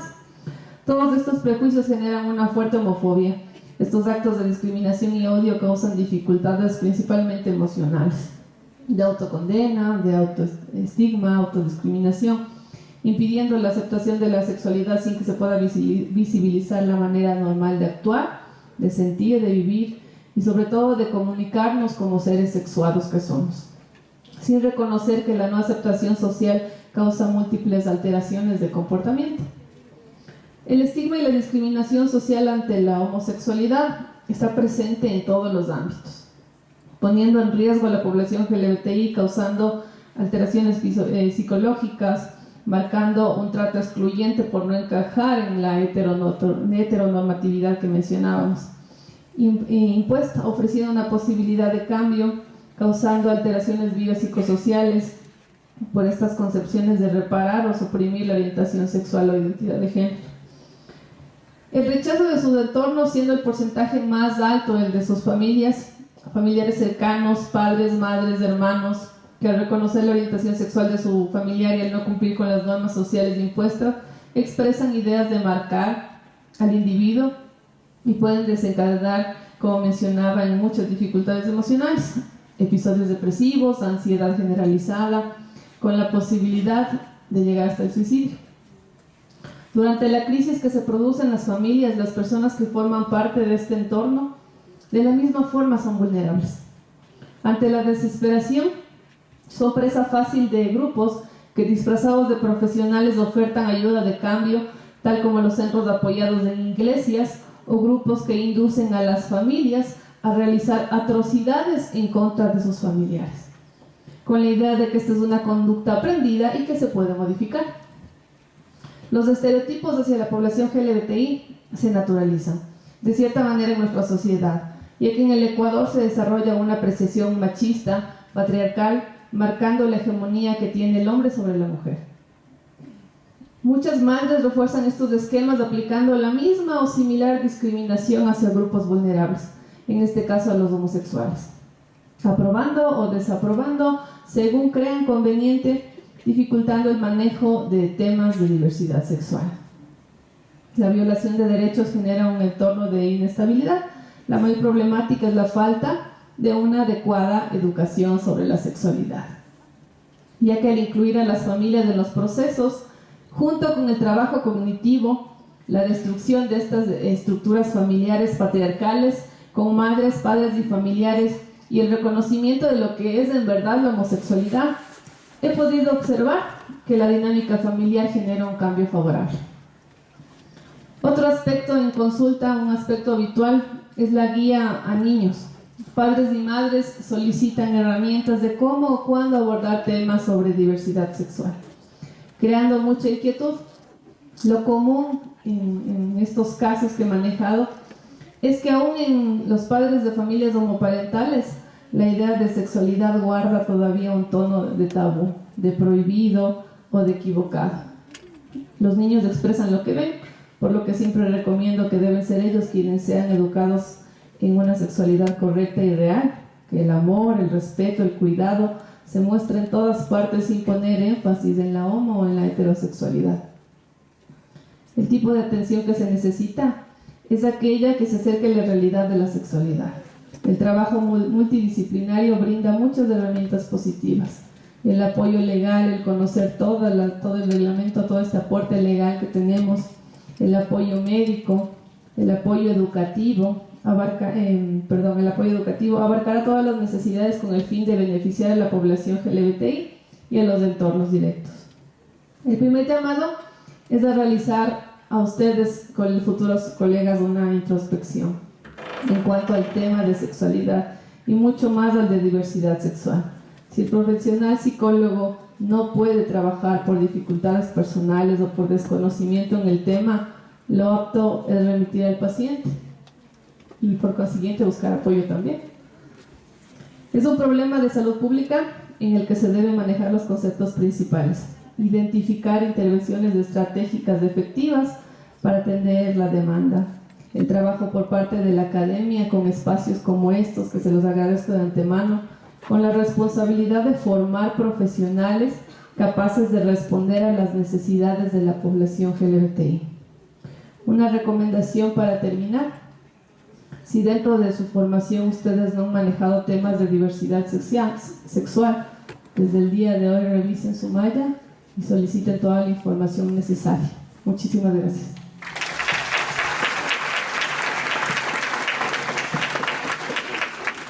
Muchas gracias a todos nuestros ponentes, gracias Lorena por ese testimonio y quería señalar que he tenido la oportunidad también de trabajar conjuntamente con Lorena, bueno, con casi todos los miembros de nuestro equipo, de nuestra mesa, y es un orgullo para mí ver, Lorena, cómo estás súper posicionada y generando un impacto muy positivo en muchas familias y personas de la diversidad sexual. Convertirnos en estos agentes megentrópicos que en medio de este caos que es a veces desde el entorno transfóbico, lesbofóbico, homofóbico, es la tarea de todos como seres humanos, pero como profesionales en psicología definitivamente se convierte en un reto ineludible. Pasamos al foro, a la parte de preguntas. Si alguien todavía no ha hecho la pregunta y quiere, por favor levante la mano para poderlo hacer. Como les había dicho, y en cuestión de tiempo también, voy a ir dirigiendo a las preguntas a una persona en particular, pero si es que consideran ustedes que alguien más quiere aportar, con todo gusto. Voy a dar también, Sandra, voy a empezar contigo, con algunas preguntas tal vez en bloque para poder contestar a todas las que nos han dado. Si una niña tuvo roces con otra niña, ¿afecta psicológicamente? Primero, si una mujer tiene sueños húmedos con otra mujer, ¿es lesbiana? Y cuando descubres que eres lesbiana, ¿cómo llevar la discriminación, si hubo alguna? El tema de los roces, entendería, sonó como del cielo. Entendería que roces, ¿estamos hablando de caricias o estamos hablando de golpes? Porque puede ser identificado de las dos maneras, ¿no?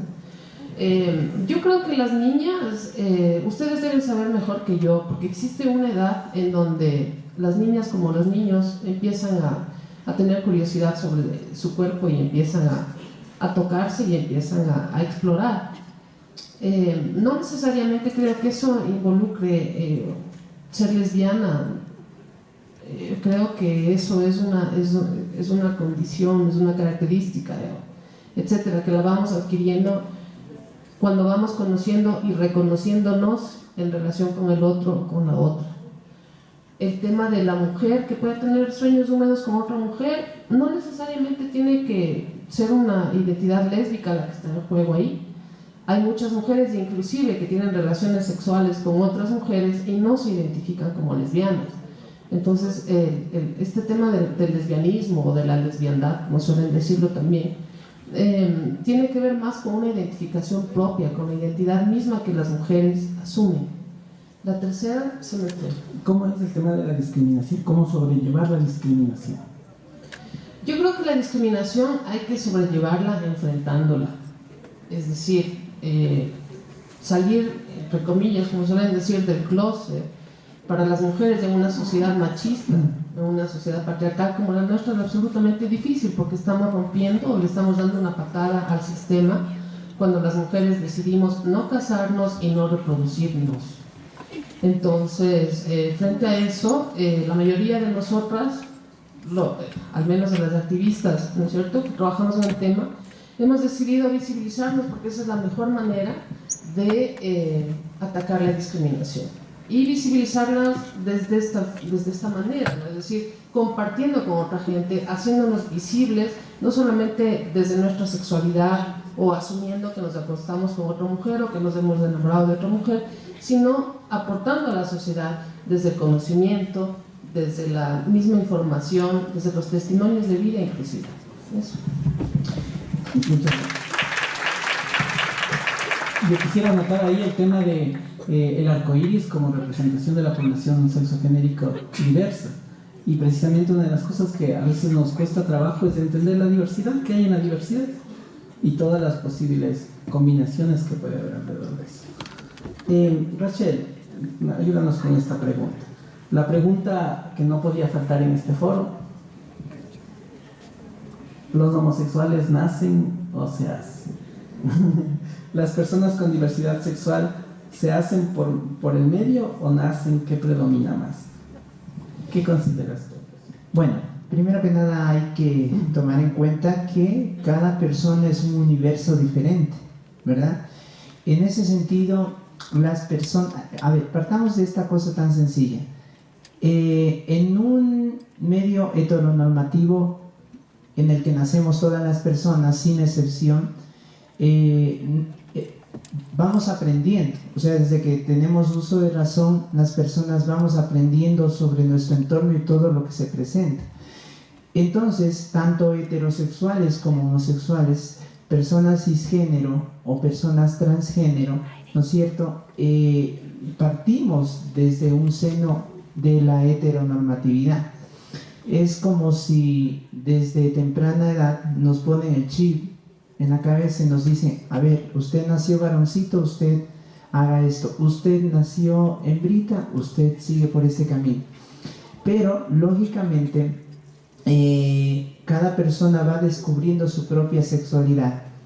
Por experiencia propia, puedo decir de que esto no se aprende. Como les dije en una parte de la ponencia cuando inicié, esta es una cuestión intrínseca de cada persona, en que cada uno va descubriendo su sexualidad, y en el caso de las personas trans, de una u otra manera descubrimos que tenemos un género al cual pertenecemos independientemente del sexo con el que nacimos.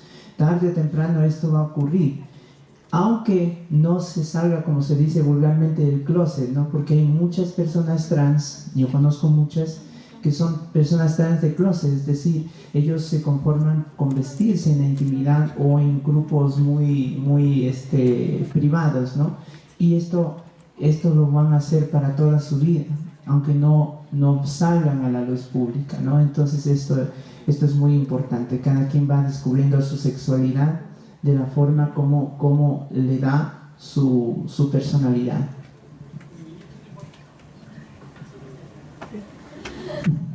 Hola, esto es importante resaltar el otro elemento que les había comentado ahí en la presentación, como la Asociación Americana de Psicología menciona que esto es multifactorial y es individual, tal como nos ha dicho Rachel. Quiero aprovechar, Rachel, una pregunta a ti misma, creo que nos podrías ayudar también tú. ¿Creen que una familia religiosa, el impacto para un homosexual es mayor? ¿Qué podría hacer un homosexual para ser aceptado en el seno de una familia religiosa? Bueno, nuestra sociedad, por ejemplo el Ecuador, es en su mayoría religioso, católico, creo que es casi el 80%. Y los LGBT también en su mayoría somos también, creemos en Dios, ¿no? O sea, yo en lo personal creo en Dios, no creo, con todo respeto para quienes lo hagan, no creo en la iglesia, porque la iglesia es de donde sale una doctrina completamente represiva, pero sí creo en un ser supremo que me quiere, me ama y me respeta por lo que soy y como soy, que lo único que me pide es que sea una buena persona. Y no hay para mí mayor diferencia si tengo frente a mí una persona atea o otra persona creyente. Si es una persona que respeta, eso es lo que vale. Creo que aquí no es una cuestión de que al final nos acepten, ¿no? O sea, me disculpan, nosotras las personas LGBT creo que con nuestra personalidad, nuestra tendencia sexual, nuestra identidad de género, no estamos faltando el respeto a nadie. Así que me disculpan, pero yo no creo que necesitamos ser aceptados, necesitamos ser respetados así como nosotros respetamos.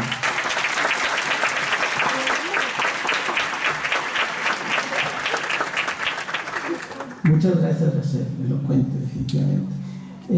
Joseph, un combo de 3 preguntas. ¿Cómo se puede integrar en el sistema educativo a la comunidad LGBTI? ¿Consideras que el trato a las personas puede cambiar a largo tiempo y de qué manera?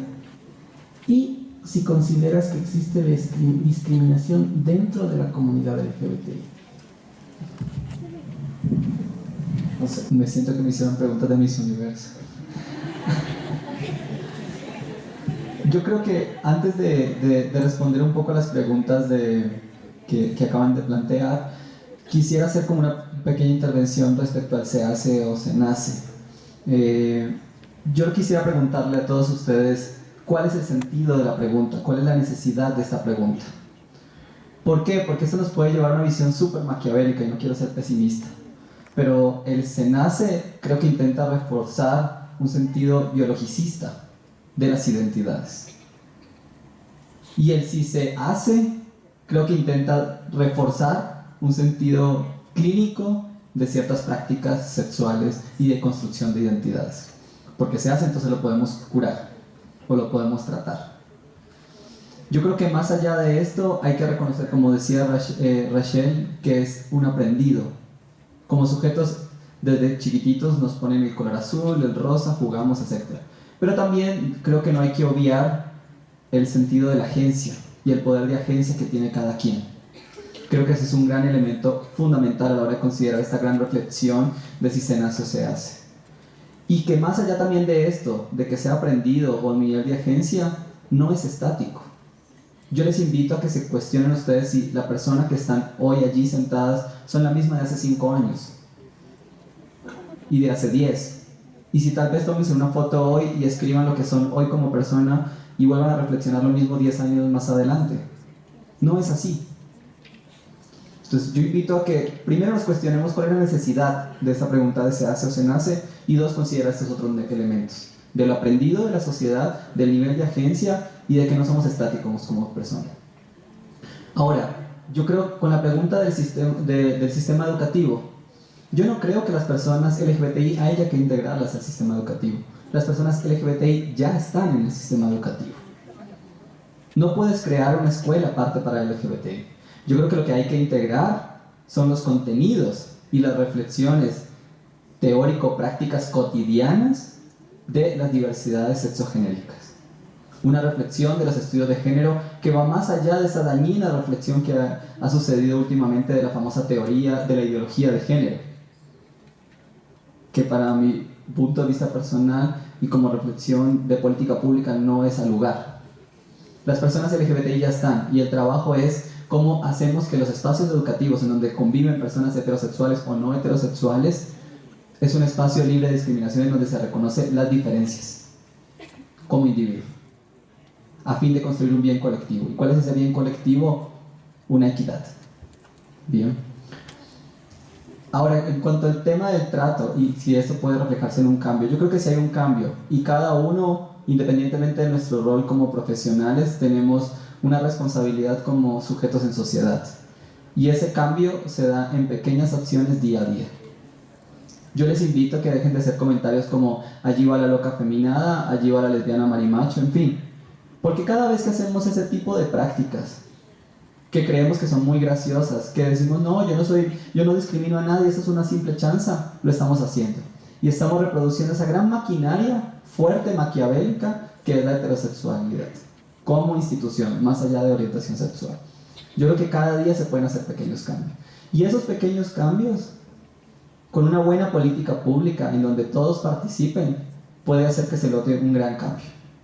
Un gran cambio en donde mi vecina, yo la reconozco como una persona que tiene derecho a la ciudad, a habitar el espacio igual que yo. Bien. Y la última, yo creo que sí existe. Y sí existe, ¿por qué? Porque la heteronormatividad plantea la supremacía masculina como práctica y como norma y como deber ser. Por lo tanto, lo atentatorio es lo femenino.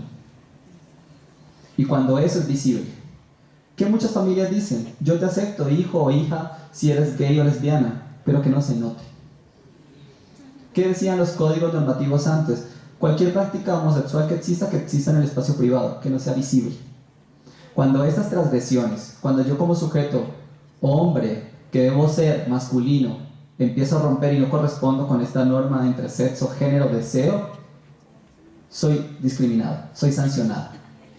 Y en este caso, dentro de la misma población LGBTI existe una gran sanción a lo femenino, sobre todo hacia la población trans. ¿Por qué? Porque es la que visualmente en mayor medida expresa esta transgresión. ¿Y por qué? Porque también los LGBTI están permeados por este mismo discurso heterosexual de no muestre su orientación sexual, no evidencie algo diferente a la heteronormatividad. Y creo que es también reconocer que son parte de sujetos de sociedad y que son víctimas también de una misma estructura discursiva y de práctica de organización social. ¿Bien?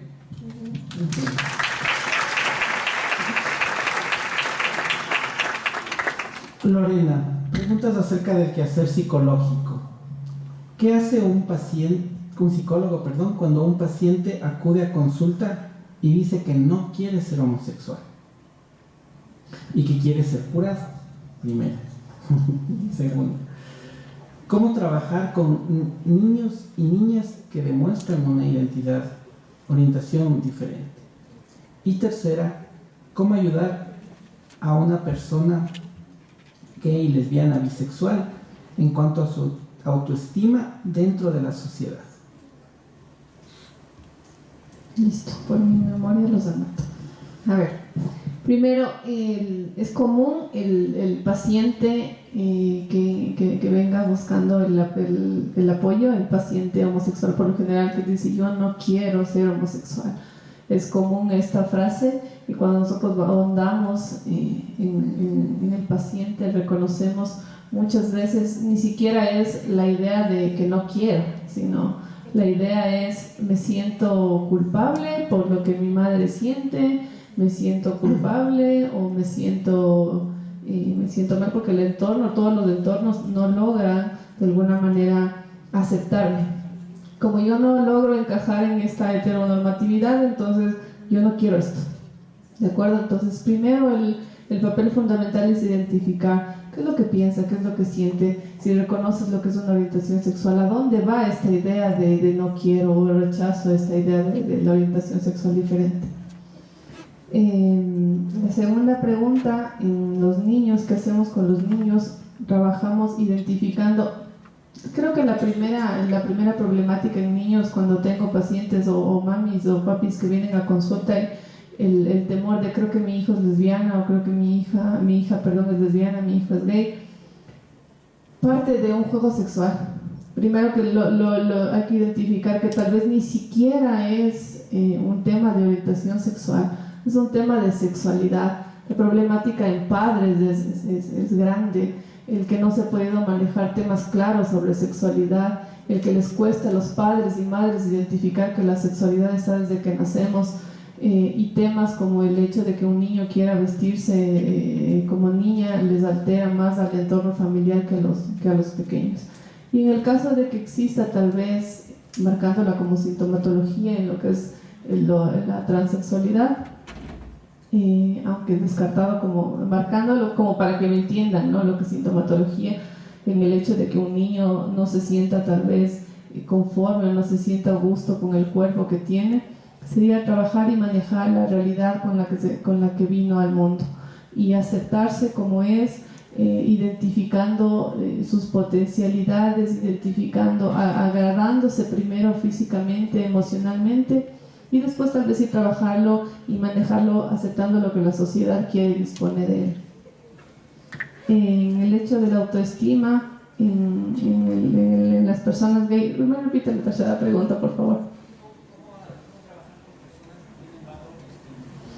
Bueno, no marcándola como gay ni lesbiana ni nada, el tema de orientación sexual y de homosexualidad, creo que la autoestima se reconoce primero identificando quién eres como ser humano, quién eres, identificando las dificultades que tienen las palabras o el ruido que te genera el entorno, y así vas identificando y así vas aceptándote, ¿sí? Reconociendo tus fortalezas, reconociendo tus debilidades, y ahí sí marcas una correcta autoestima.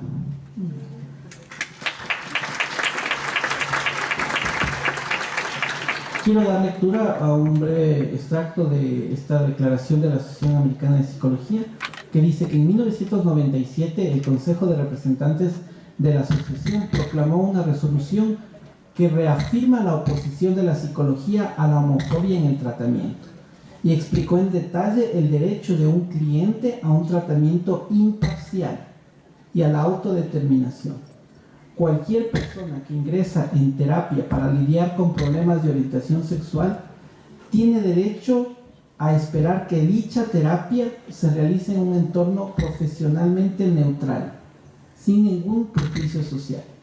Y recordar un tema de nuestra legislación que nos permite hacer un tema de objeción de conciencia. Es decir, no implica la estructura legal que tenemos, que de paso respondo a una pregunta de si existe alguna política sancionadora. Actualmente en el Ecuador existen los delitos de odio tipificados como un delito y pueden ser sancionados y perseguidos. Hay distinta política, por ejemplo, la ordenanza municipal que genera esto, pero más allá de la obligación o protocolos que pueden tener los distintos aspectos, como seres humanos podemos tener nuestros principios, nuestros valores, y en el caso de que no creamos que podemos generar este espacio, pues está la objeción de conciencia para decir, como nos decían hace un momento, referir a tal consulta. Para las siguientes preguntas quiero presentarles un brevísimo video que nos va a presentar otra faceta más del abordaje de las diversidades sexuales.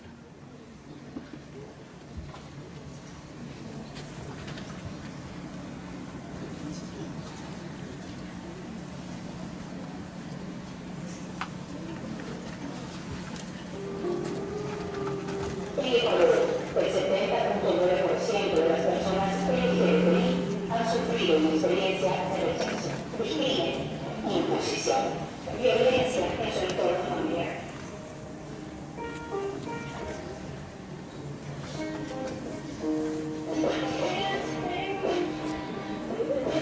Eso necesita un cambio.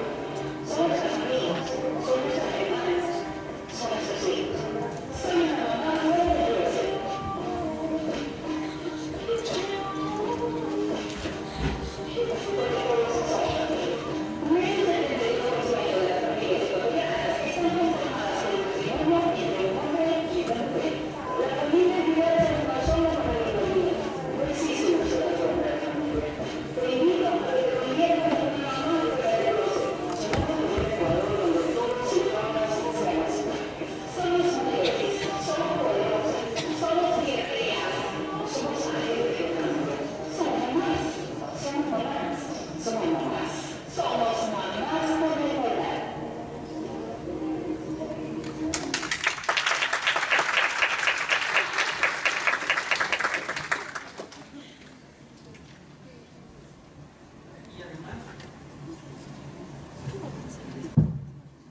Y además quiero dar la cordial bienvenida y el agradecimiento especial al grupo de madres y padres de la población LGBTI que nos están acompañando. El grupo Es Mi Familia, que orgullosamente también están saliendo del closet junto con sus hijos e hijas. Y quería invitarle a Anita, Michita también nos está acompañando allá. Anita nos va a acompañar con un testimonio breve de lo que significa ser mamás con igualdad. Y de paso nos ayudan, por favor, si pueden venir para acá. Y nos ayudan con un par de preguntas que están...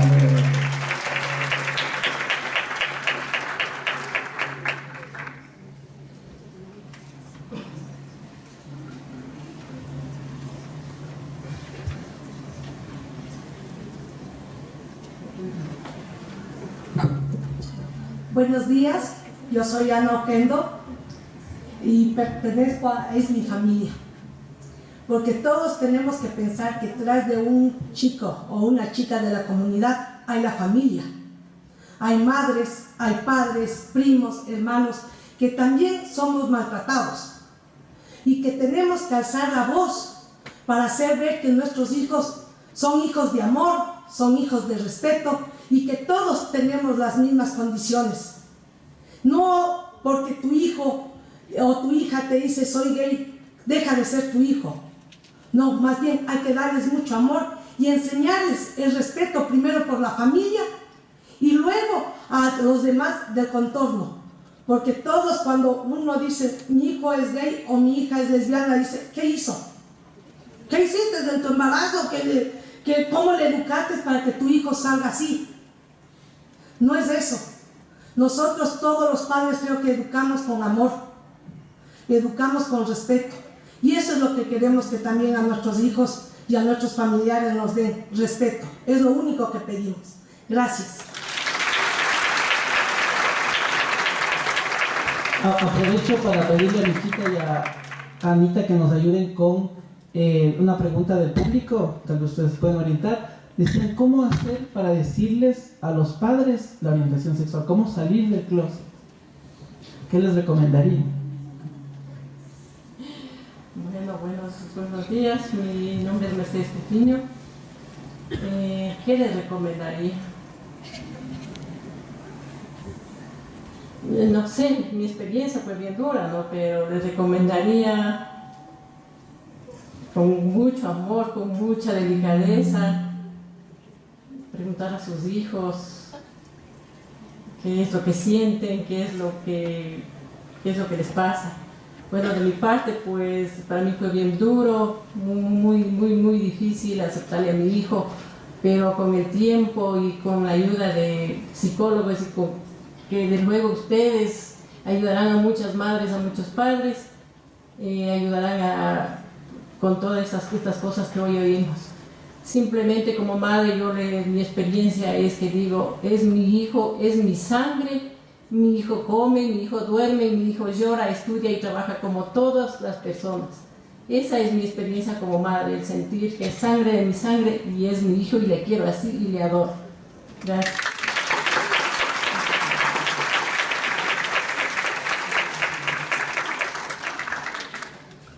Como ustedes algunos conocen, saben, yo trabajo en terapia familiar sistémica y eso es lo que más hago en mi quehacer de la consulta. Un poco respondiendo o intentando completar la idea que decía Michita, en los procesos que yo he acompañado de familias que tienen que integrar este elemento en su dinámica, en su cotidianidad, la clave es avivar la misión de la familia, que es generar estos entornos nutritivos para sus miembros y reavivar este instinto o este impulso que tienen todos los padres y madres de buscar lo mejor para sus hijos e hijas. Creo que más allá de lo que la contaminación de la homo, lesbo, transfobia, bifobia puede estar en el entorno familiar, el reavivar, el recoger, cuando tienes una familia que acude a consulta contigo es la mejor muestra de que hay una preocupación, hay un vínculo que hay que acompañar, hay que pulir para que sea de manera adecuada canalizada. Así es que, bueno, por cuestión de tiempo les queremos agradecer mucho a todos y a todas por participar y quería cerrar con una pregunta muy personal que me han hecho y que agradezco que me la hayan hecho, que dice: querido Edgar, ¿cuál es la principal motivación que generó realizar esta conferencia? ¿Existe algo en usted que motiva a eso? Y me siento muy orgulloso de decir que soy parte de la diversidad sexual y que les invito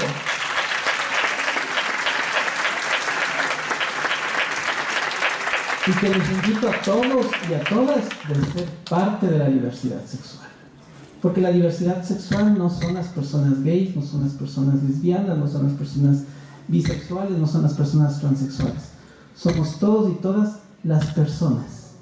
Lo importante es poder romper estas barreras, quebrar estos elementos en los cuales generamos guetos y nos empezamos a clasificar. Yo soy Edgar, Rachel, Joseph, Sandra, Lorena, Thais, Paula. Todos y todas somos seres humanos. Y ojalá este espacio nos sirva para aportarnos algo como seres humanos y como profesionales. Les agradezco mucho y muchas gracias.